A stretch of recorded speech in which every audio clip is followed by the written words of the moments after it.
Баршаңызға қайырлы күн. Менің арнама қош келдіңіздер. Сіздермен бірге Эльмира Мажитқызы.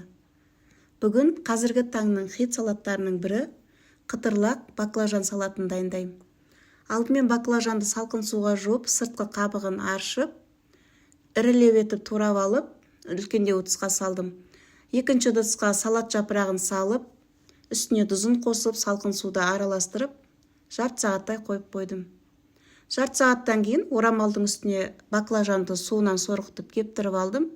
Одан кейін картоп крахмалынан 2 шай қасық қосып, әбден араластырып, қызып тұрған майымызға баклажанды қуырып аламыз. Көргендеріңізде қытырлақ. Одан кейін салат жапырағының қатты жерін кесіп алып тастап, салат жапырағын турап, ірілеу етіп, қызанақты турап, үстіне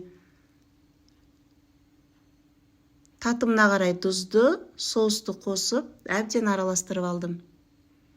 Сіздер де осы рецепт бойынша дайындап көріңіздер. Өте керемет, өте дәмді баклажан салаты дайын болады.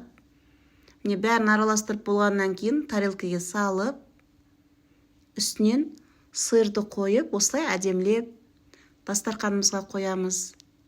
Менің каналыма тіркелмеген болсаңыз, каналыма тіркеліп, лайк басып, өздеріңіздің ой-пікірлеріңізді қалдыра кетіңіздер. Міне салатымыз дайын, ас болсын.